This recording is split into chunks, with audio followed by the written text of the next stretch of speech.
Hello viewers, my name is Gopal Ratnam. I am going to teach physics for you. Physics is very important subject in the ECET point of view as well as for engineering. ఈ physics అనేది చాలా important subject. ఏం చేద్దంటే ECET point of వ్యూలో చూస్తే మనకి ఈ mathematics, engineering, chemistry వీటితో పాటు ఫిజిక్స్ కూడా ఉంటుంది. Chemistry all oriented depends on the bits మీద డిపెండ్ అవుతుంది. Maths formula based. And engineering almost all you can answer equally engineering. Whereas physics is a combination of physics and mathematics. ఇది physics ఎట్లా ఉంటుందంటే reasoning questions, concept oriented subject. Reasoning ఎక్కువ అడుగుతూ ఉంటాడు. Reasoning ప్రతిదానికి ఒక రీజన్, ఆ రీజనింగ్ అడుగుతూ ఉంటాయి. అట్లాగే ప్రాబ్లమ్స్. అందుకని మ్యాథమెటిక్స్ అండ్ ఫిజిక్స్ రెండు కలిసి ఉంటాయి. ఇది ఈసెట్ పాయింట్ ఆఫ్ వ్యూలో యాజ్ వెల్ యాజ్ ఇంజనీరింగ్. ఏం చేద్దంటే ఇంజనీరింగ్లో ప్రతి సబ్జెక్టు మీ ఏ బ్రాంచ్ తీసుకున్నా ఫిజిక్స్ రిలేటెడ్గా ఉంటుంది. ముందర ఫిజిక్స్ స్ట్రాంగ్ ఉంటే ఇంజనీరింగ్ ఈజీగా అర్థమవుతూ ఉంటుంది. ఫర్ ఎగ్జాంపుల్ ట్రిపుల్ ఈ వాళ్ళు ఉన్నారు, వాళ్ళకి ఫిజిక్స్లో మనకి వెక్టర్స్ కానీ, electricity, magnetism, vectors, especially vectors, ఇవన్నీ స్ట్రాంగ్ ఉన్నారనుకోండి సబ్జెక్ట్ ఈజీగా అర్థమైపోతుంది. అట్లాగే mechanics, heat and thermodynamics strong ఉంటే మెకానిక్స్ ఈజీగా అర్థమవుతుంది. Plus work power, energy, friction ఇవన్నీ కూడా రిలేటెడ్ యాడ్ అవుతాయి. అంటే మనకి ఫిజిక్స్లో స్ట్రాంగ్ ఉంటే మిగతా ఇంజనీరింగ్ సబ్జెక్ట్స్ అన్నీ కూడా ఈజీగా అర్థమవుతూ ఉంటాయి. అంటే ఈసెట్ పాయింట్ ఆఫ్ వ్యూలోనే కాదు, ఇంజనీరింగ్లో మనకి ఇంపార్టెంట్.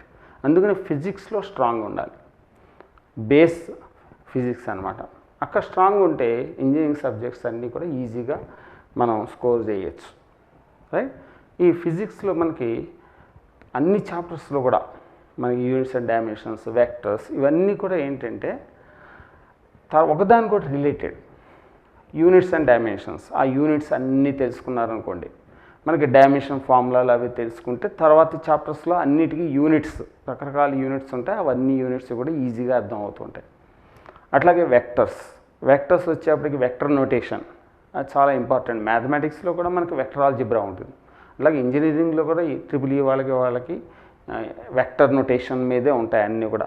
కరెంట్ కానీ అట్లాగా పొటెన్షియల్ వెక్టర్స్ కాకపోయినా రొటేషనల్ వెక్టర్స్ అవి. అంటే మనకి అవి కరెంట్, పొటెన్షియల్ ఇవన్నీ వెక్టర్స్ కాదు, యాక్చువల్గా స్కేలార్స్ అయినప్పటికీ కూడా మనకి వెక్టర్ నొటేషన్లోకి తీసుకొస్తాం, రొటేటింగ్ వెక్టర్స్ అవి. రైట్. అట్లా అంటే ఫేజర్ డయాగ్రామ్స్లో పనికొస్తాయి మనకి. ఫేజర్ డయాగ్రామ్స్ అంటారు వాటిని, రొటేటింగ్ వెక్టర్స్. వెక్టర్ నొటేషన్ తీసుకుంటాం అంతే, వెక్టర్స్ కాదు అవి.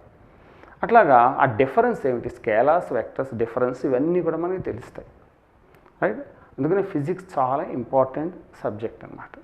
యాక్చువల్గా ఈసెట్ పాయింట్ ఆఫ్ వ్యూలో మనకి 25 మార్క్సే ఉంటాయి. 25 మార్క్స్ డిఫరెంట్ చాప్టర్స్ కవర్ చేసుకుంటూ వస్తాడు వాటి. అది ఏంటంటే ఈ అన్ని చాప్టర్లో కూడా టెస్ట్ చేయడం, పిల్లవాడిని స్టూడెంట్ని టెస్ట్ చేయడం అన్నమాట. వాడి కాన్సెప్ట్స్ ఎలా ఉన్నాయి, అసలు బేసిక్ కాన్సెప్ట్స్ ఎలా ఉన్నాయి, తర్వాత ఇంజనీరింగ్లో వాడికి పికప్ అవుతాడా లేదా అనేది ఇక్కడే తెలుస్తుంది, బేసిక్ కాన్సెప్ట్స్. అందుకోసం ఫిజిక్స్ 25 మార్క్స్ కోసం ప్రిపేర్ అవ్వడం కాదు, ముందర సబ్జెక్ట్ నేర్చుకోవాలన్నమాట. ఫిజిక్స్లో ప్రతి పాయింట్ కూడా కాన్సెప్ట్ ఓరియంటెడ్ కాబట్టి సబ్జెక్ట్ ముందర నేర్చుకోవాలి. మార్క్స్ తర్వాత ముందర సబ్జెక్ట్ డెప్త్ వెళ్ళిపోతూ ఉండాలి. అందుకనే మేము ఫిజిక్స్ దాంట్లో కూడా మనకి 25 మార్క్స్ అవసరమైన సబ్జెక్టే కాదు, డెప్త్ వెళ్ళిపోతూ ఉంటాం. అంటే రేపు ఇంజనీరింగ్లో ఉపయోగపడాలి కాబట్టి ఇంజనీరింగ్లో పనికొచ్చేటట్టుగా డెప్త్ వెళ్తూ ఉంటాం అన్నమాట.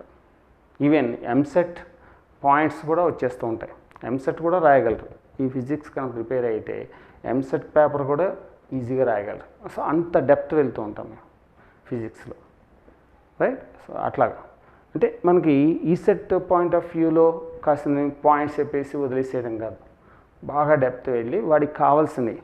అంటే మనకి ఈసెట్లో అవసరం లేనివి కూడా చాలా వచ్చేస్తుంటాయి. ఎందుకోసం, రేపు ఇంజనీరింగ్లో పనికి వస్తాయి వాళ్ళకి. ఇంజనీరింగ్ సబ్జెక్ట్లో ఇవన్నీ కావాల్సి వస్తుంది కాబట్టి ఇవన్నీ ఉపయోగపడతాయి ఇంజనీరింగ్లో.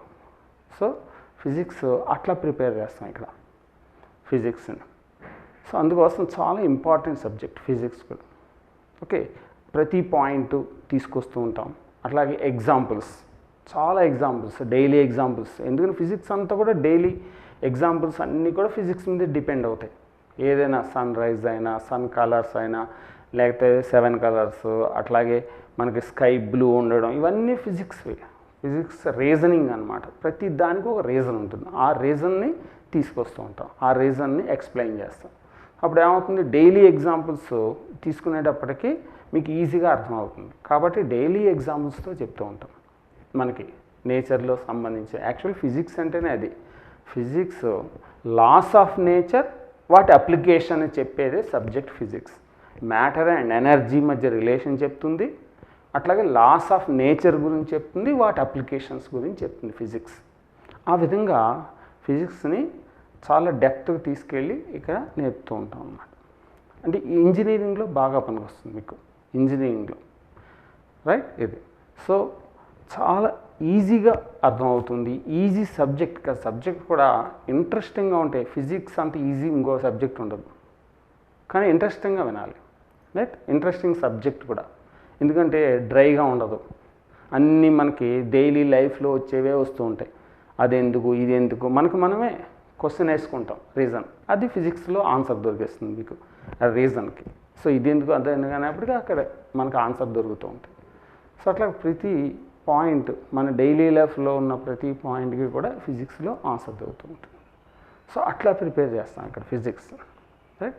సో ఫిజిక్స్లో మనకి ఫస్ట్ ఇయర్లో అనుకోండి, ఫస్ట్ ఇయర్లో ఫస్ట్ సెమిస్టర్, సెకండ్ సెమిస్టర్, అవేంటంటే ఓన్లీ అక్కడ బేసిక్స్ మనకి, రైట్. ఆ బేసిక్స్ కొంచెం ఇంట్రెస్ట్ రావడానికి పిల్లవాడికి ఆ బేసిక్స్ నేర్పుతాం అన్నమాట.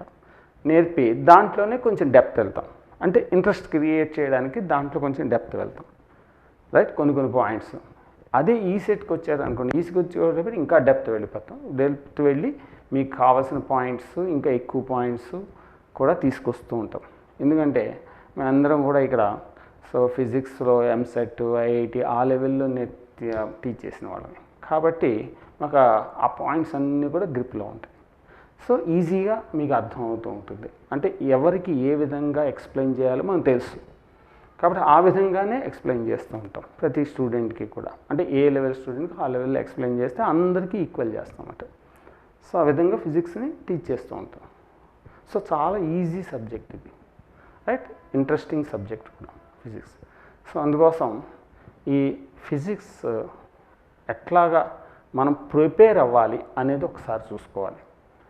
ఇక్కడ సాధారణంగా ఫిజిక్స్ ప్రతిరోజు కూడా అసలు ఏ పాయింట్ అయితే క్లాస్లో చెప్పామో, ఏ పాయింట్ అయితే మనం టీచ్ చేసామో ఆ పాయింట్స్ ఒక్కసారి చూసుకోవాలి. ఇవి థియరిటికల్ బిట్స్ అన్నీ కూడా ప్రతిరోజు చదవాలి. నెక్స్ట్ ప్రాబ్లమ్స్ చూడకుండా ప్రాక్టీస్ చేస్తూ ఉండాలి, రైట్. అప్పుడు మీకు ఐడియా వస్తుంది. ఒక ప్రాబ్లమ్ని 4-5 విధాలుగా చేయొచ్చు. ఆ 4-5 విధాలుగా ఎట్లా చేస్తారో మీకు ఐడియా వచ్చేస్తూ ఉంటుంది. సో మనకి ప్రతి ప్రాబ్లము ఇంటి దగ్గర చూడకుండా చేసుకోవాలి. అట్లాగే ఈ ప్రతి పాయింట్ కూడా, అంటే క్లాస్లో మనం ఏం టీచ్ చేస్తున్నామో మేము ఆ పాయింట్స్ అన్నీ కూడా ఒకసారి చదువుకుంటూ ఉండాలి. అట్లాగే ప్రతిరోజు ఎంతో కొంత ఫిజిక్స్ ఏంటంటే ప్రతిరోజు టచ్లో ఉండాలి. టచ్లో లేదనుకోండి అది కొద్దిగా మర్చిపోయే అవకాశం ఉంటుంది. కాబట్టి ప్రతిరోజు ఎంతో కొంత ఏదో ఒకటి చదువుతూ ఉంటే మీకు డౌట్స్ రైజ్ అవుతూ ఉంటాయి. ఆ డౌట్స్కి మళ్ళీ ఆన్సర్స్ దొరుకుతూ ఉంటాయి. సో ఆ విధంగా ప్రతిరోజు ప్రిపేర్ అవ్వాలి. ప్రిపేర్ అయితే చాలు. ఇప్పుడు ఫస్ట్ ర్యాంక్ స్టూడెంట్స్ కానీ, సెకండ్ ర్యాంక్ స్టూడెంట్స్ కానీ వాళ్ళందరికీ కూడా అబౌట్ 20, 24, 23, 20 ఈ మధ్యలో ఉంటాయి, 25 ఈ మధ్యలో ఉంటాయి. ఎందుకనంటే వాళ్ళు ప్రతి పాయింట్ కూడా, వాడు ఏ పాయింట్ అయినా ఉన్నాయి, ప్రతి పాయింట్ కూడా వీళ్ళు చదివి రెడీగా ఉంటారు. అంత డెప్త్గా ప్రిపేర్ అయి ఉంటారు వాళ్ళు. కాబట్టి రేపు ఈ సెట్ ఫస్ట్ ర్యాంక్ వచ్చింది, ఈ ఇంజనీరింగ్లో కూడా ఇవన్నీ ఉపయోగపడతాయి. ఆ విధంగా ప్రిపేర్ అవ్వాలి. ఫిజిక్స్ డెప్త్గా వెళ్ళిపోవాలి. అంటే డౌట్ అనేది ఉండకూడదు, డౌట్ లేకుండా ఉండాలి. డౌట్ లేకుండా ప్రిపేర్ అయిపోతే మీకు ఈ సెట్ ఫస్ట్ ఇయర్లో పనికొస్తుంది, ఈ సెట్లో పనికొస్తుంది, యాజ్ వెల్ యాజ్ ఇంజనీరింగ్ కూడా చాలా పనికొస్తుంది. సో ఆ విధంగా ప్రిపేర్ అవ్వాలి, రైట్. సో బాగా చదవండి ఫిజిక్స్.